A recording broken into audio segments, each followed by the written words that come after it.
Sebetulnya ada dua perbedaan pendapat kaitan dengan hadis soal kemiripan Al-Mahdi dengan Nabi Muhammad SAW.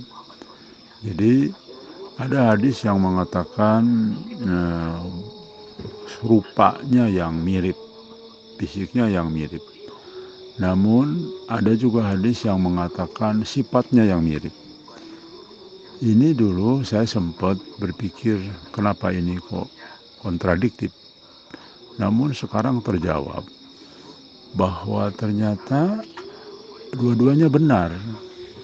Begini, ketika Al-Mahdi belum menjadi Imam Mahdi, belum dibaiat, yang mirip itu hanya insya Allah fisiknya atau rupanya, dan terjawab dengan mubasyirat, di mana mubasyirat salah satu helper, atau malah ada dua yang saya ketahui, tapi itu sudah lama sekali ya, saya juga tidak ingat, cuman pernah ada yang mendengar itu. Yang kedua, sekarang yang diterima oleh salah satu helper yang kita akan dengar nanti, itu justru wajahnya yang mirip. Nabi Muhammad itu mirip dengan Muhammad Qasim wajahnya, rupanya ya. Nah, lalu ada hadis yang lain, bagaimana dengan sifat yang mirip? Insya Allah sekarang memang belum. Al-Mahdi masih jauh dari sifat Nabi Muhammad. Masih salah jalan, masih dalam kegelapan, masih tertutup topeng Dajjal. Kalau kita konotasikan dengan tutup topeng Dajjal, berarti kan masih banyak hal negatif.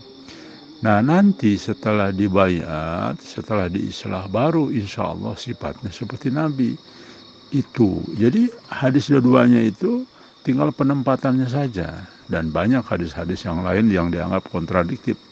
Tapi kita tahu belakangan bahwa itu adalah sesuai dengan fasenya. Saya kira insya Allah demikian.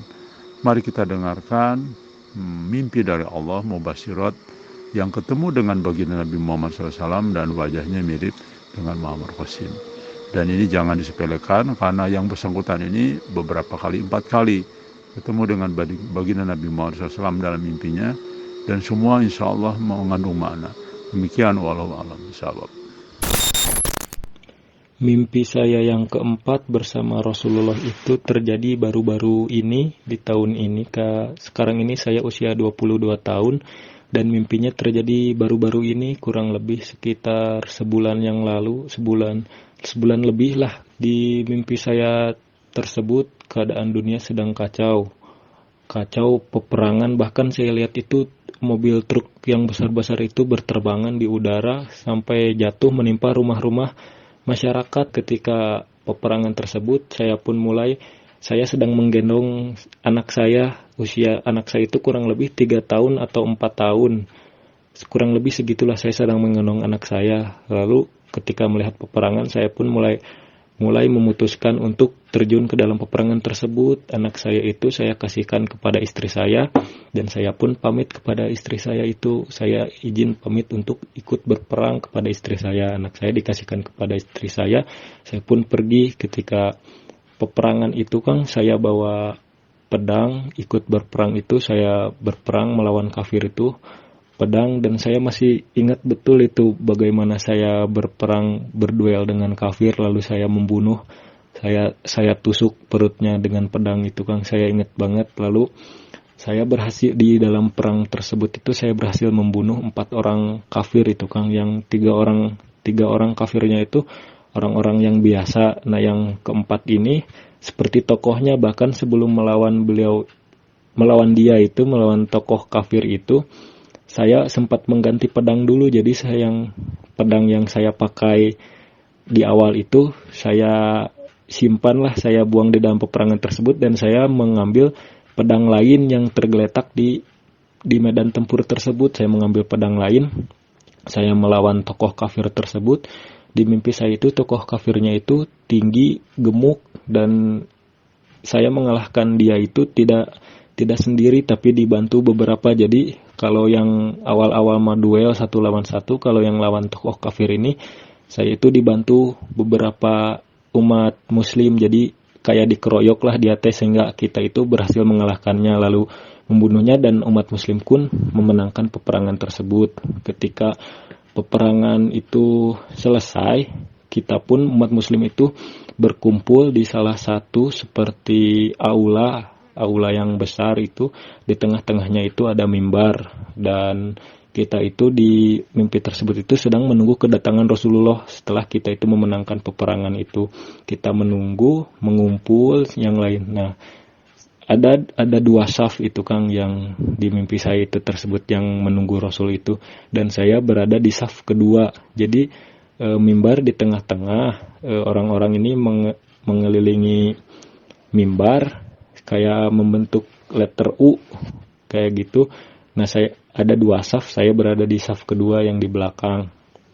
Lalu tiba-tiba tidak lama dari itu Rasul pun datang dengan iring-iringannya. Nah, di mimpi saya ini hadirin-hadirin yang menunggu Rasul itu kalau saya lihat itu kayak dari orang-orang Asia gitu Kang, kebanyakannya itu. Dan jumlahnya disebutkan itu, kalau saya ingat itu ada 100 orang itu yang hadirin itu yang di situ. Lalu datang Rasulullah bersama iring-iringannya, dan saya rasa dan saya yakini di mimpi tersebut, saya juga gak tahu kenapa saya meyakini itu iring-iringannya itu para nabi-nabi yang lain gitu Kang. Dan saya pun menyadari ada Nabi Ibrahim di sana. Cuma saya tidak ingat fisiknya Nabi Ibrahim. Fisiknya Nabi Ibrahim detailnya bagaimana, cuma fisiknya Nabi Ibrahim itu bahkan sama Rasulullah itu kalau dibandingkan dengan hadirin-hadirin yang hadir itu, saya lihat itu sedikit lebih tinggi, tapi kalau dilihat dari iring-iringannya sedikit lebih pendek gitu Kang. Jadi yang iring-iringannya itu kelihatan wajah-wajah orang Timur Tengah. Nah, yang hadirin-hadirinnya itu kelihatan kayak wajah-wajah orang Timur, kayak yang Melayu yang gitu-gitu Kang. Nah, Rasulullah itu di dalam mimpi saya datang, ketika datang dengan iring-iringannya, Rasul menggunakan baju adat Melayu malahan Kang. Yang saya sangat ingat itu memakai ikat warna hitam, memakai baju putih, dan samping bawahnya itu warna hijau, yang samping yang hanya nyampe paha gini Kang, jadi kayak memakai baju adat Melayu. Nah, di dalam mimpi tersebut Rasul naik mimbar, kemudian khutbah.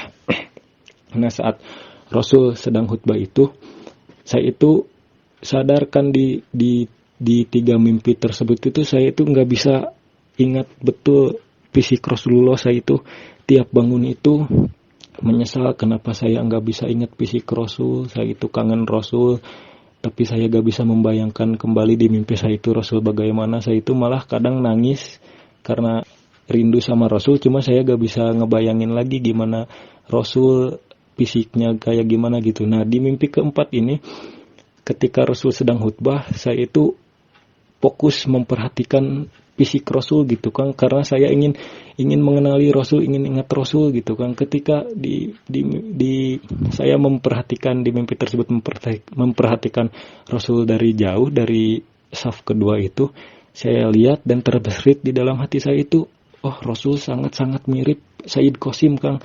Bahkan seperti adik kakak, atau miripnya seperti seorang ayah dan anak gitu Kang. Jadi mereka itu sangat mirip, tapi enggak juga identik gitu Kang, enggak kayak kembar identik, susah dibedain. Ini mah masih bisa dibedain, cuma sangat mirip gitu Kang. Hanya saja Rasul mah kelihatannya teh lebih berwibawa, lebih bersinar, lebih bersih. Nah, kelihatannya teh kayak gitulah. Cuma kalau dilihat dari potongan wajahnya itu mirip sekali Rasul itu dengan Sayyid Qasim Kang. Malah saya lihat mirip sekali kayak seorang adik kakak, kayak bapak anak gitu Kang. Nah, ketika mimpi itu saya fokus, ketika Rasul khutbah itu saya fokus terus memperhatikan fisik Rasul, karena saya ingin gitu Kang mengenal Rasul. Nah, ketika saya ingat-ingat itu, yang saya ingat cuma hidung beliau itu mancung, lalu di dalam mancungnya itu kayak ada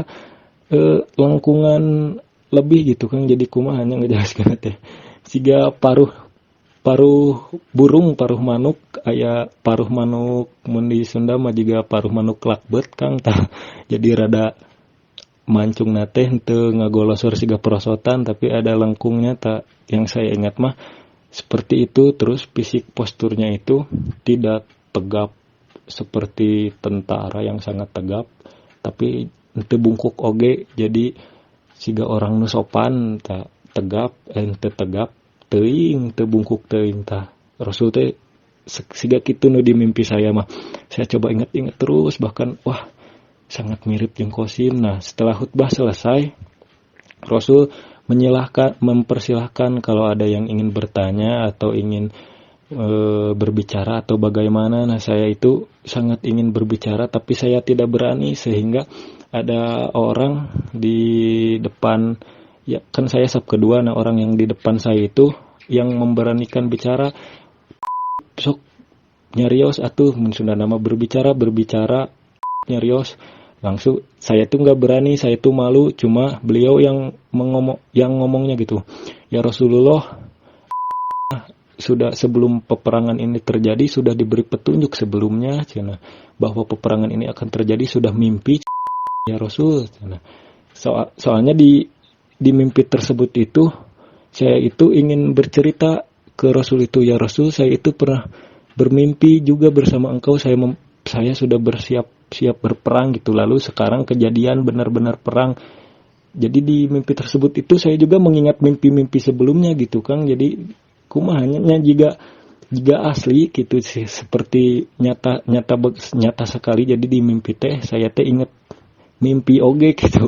Jadi ya Rasul, aku orang itu diberanikan, ya Rasul mah sudah diberi mimpi sebelumnya bahwa peperangan ini akan terjadi. Cenah langsung Rasul itu menyamperkeun teh naonnya menghampiri, ya Rasul itu menghampiri, turun dari mimbar menghampiri saya, lalu saya tuh tidak langsung meluk tah.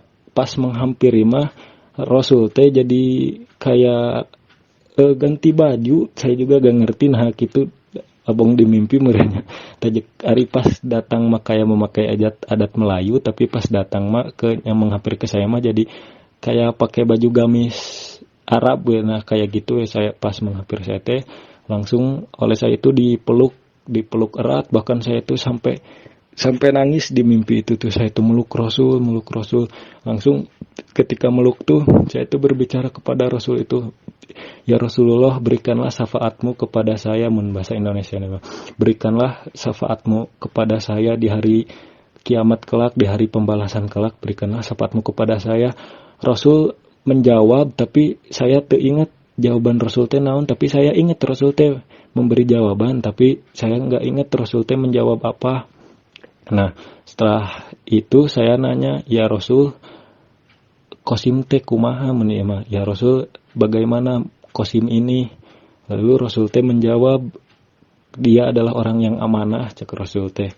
Kata Qasim teh, dia adalah orang yang amanah, cenah saya teh. Langsung didinya teh, oh benar, berarti Muhammad Qasim teh. Semakin yakinlah saya itu. Selesailah di situ. Nah, di mimpi itu teh ada satu orang yang saya lihat teh dekat jeung Rasul teh.